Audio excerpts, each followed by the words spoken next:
Assalamualaikum warahmatullahi wabarakatuh. Perkenalkan, nama saya Mugni Rahmat Nugraha dengan NIM 32121911011. Saya dari kelas kimia reguler sore 2019. Di sini saya akan menjelaskan tentang bagaimana sih teknik pengolahan limbah di PT Daystar Color Indonesia. Oke, selanjutnya kita akan bahas. Terlebih dahulu, saya akan membahas tentang sejarah singkat dan pengenalan siapa itu PT Daystar Color Indonesia. PT Daystar Color Indonesia atau disingkat dengan DCI adalah perusahaan zat pewarna tekstil dan tekstil auxiliaries yang memiliki pabrik untuk proses produksi, pemasaran, penjualan, dan pelayanan teknis. DCI adalah salah satu perusahaan anak cabang dari perusahaan zat pewarna kelas dunia Daystar Textilfarben GmbH yang berpusat di Frankfurt, Jerman. Adapun sejarah singkat berdirinya perusahaan adalah sebagai berikut. Perusahaan berdiri pada tahun 1995 dari penggabungan dua perusahaan zat pewarna dunia, Bayer dan Hoist, yaitu di Jerman. Lalu pada tahun 2000 terdapat integrasi grup BASF ke Daystar. Lalu terjadi akuisisi perusahaan Color Matching Color Solution Incorporation pada tahun 2002. Lalu pada tahun 2004 terjadi lagi akuisisi perusahaan zat warna Yorkshire Americas Incorporation. Dan pada tahun 2004 juga pembelian saham Daystar oleh investor Platinum Equity dari Amerika. Lalu tahun selanjutnya akuisisi perusahaan tekstil auxiliaries di Rota, Italia. Lalu pada tahun 2009 pembelian saham Daystar oleh Kiridays dari India. Mungkin perkenalan Daystar cukup sekian karena kita akan berfokus pada bagaimana sih PT Daystar itu dalam mengolah limbahnya.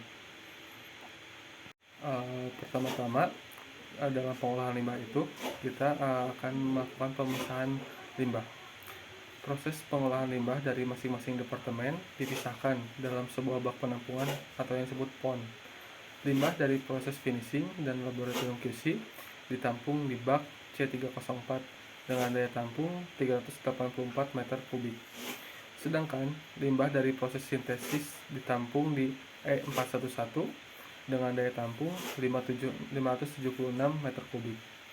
Selanjutnya, dari kedua bak tersebut disalurkan ke dalam satu bak sebagai proses ekualisasi atau penggabungan di bak E410 dengan dimensi 3456 meter kubik. Selanjutnya, setelah pemisahan limbah, kita akan melakukan penetralisasian terhadap limbah tersebut. Karena limbah tersebut memiliki sifat asam dengan pH 1-2. Sebelum ditransfer ke proses berikutnya, air limbah dinetralisasi terlebih dahulu menggunakan kaustik cair dengan konsentrasi 48% yang diharapkan dapat menghasilkan pH netral antara 6-8. Setelah limbah tersebut netral, kita akan melakukan proses penguapan. Limbah dialirkan ke proses evaporasi dengan kapasitas 600 meter kubik per hari. Di unit ini, limbah diuapkan atau evaporasi dengan menggunakan energi steam sehingga dihasilkan dua fase air, yaitu uap air dan konsentrat. Uap air yang dihasilkan kemudian dikondensasi dengan menggunakan sistem vakum dan cooling tower sehingga terbentuk kondensat. Kondensat merupakan air dari hasil limbah yang dapat didaur ulang. Sedangkan air limbah yang tidak teruapkan akan menjadi konsentrat dengan kadar solid konten kurang lebih 20%. Konsentrat yang dihasilkan kemudian ditransfer ke spray drying atau unit pengering yang berkapasitas 50 meter kubik per hari untuk dikeringkan hingga 96%. Bentuk limbah pada ini berupa bubuk atau powder, dikemas dalam kantong jumbo atau jumbo bag. berukuran 90 x 90 x 110 cm. Limbah padat ini kemudian dikirim ke perusahaan pengolah B3 yang sudah mendapatkan izin untuk penanganan limbah B3 atau bahan berbahaya dan beracun. Lalu, di mana sih sumber limbah cair tersebut? Selama ini, limbah zat pewarna cair yang dihasilkan oleh Departemen Finishing dialirkan dan ditampung dalam bak penampungan limbah cair atau PON. Jumlah limbah zat pewarna cair yang dihasilkan oleh masing-masing departemen diukur dengan flow meter yang terpasang di bak penampungan limbah cair. Setiap hari jumlah limbah zat pewarna cair yang dihasilkan oleh masing-masing departemen dicatat oleh bagian environment dan dilaporkan kepada departemen terkait setiap bulan sekali sebagai monitoring.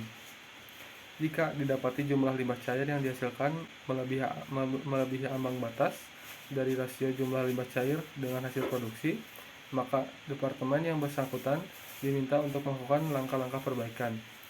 Data yang dilaporkan bagian environment hanya menyebutkan jumlah limbah zat pewarna cair yang dihasilkan oleh masing-masing departemen tanpa menyebutkan detail data dari mana dan apa penyebab munculnya limbah zat pewarna cair tersebut secara spesifik. Lalu di sini terdapat gambar yang merupakan air proses yang ditampung di PON C307. Air proses ini memiliki kadar pH netral yang berkisar antara 6 sampai 8. Air proses ini lalu dialirkan ke Departemen Finishing dan Sintesis sebagai air untuk mencuci mesin yang selesai digunakan untuk produksi. Karakteristik dari air ini adalah warnanya menyerupai warna minyak goreng dan berbau seperti oli. Lalu pada gambar selanjutnya, di situ terdapat limbah konsentrat. Di sini terlihat bahwa limbah berupa konsentrat hasil dari proses penyaringan atau filtration. Limbah ini merupakan limbah dengan kadar solid konten di atas 20%, sehingga tidak dapat diproses secara evaporasi dan tidak dapat dipergunakan kembali sebagai air proses. Selanjutnya, di sini terdapat gambar mesin evaporator. Proses pengolahan di DCI menggunakan proses evaporasi atau penguapan. Tujuannya adalah untuk memisahkan antara limbah yang bersifat kondensat dengan limbah menjadi uap. Uap tersebut adalah limbah yang bersifat konsentrat yang kemudian didinginkan menggunakan air pendingin yang akhirnya menjadi air proses. Sekian penjelasan dari saya tentang teknik pengolahan limbah di PT Daestar Color Indonesia. Mohon maaf bila banyak kekurangan. Wassalamualaikum warahmatullahi wabarakatuh.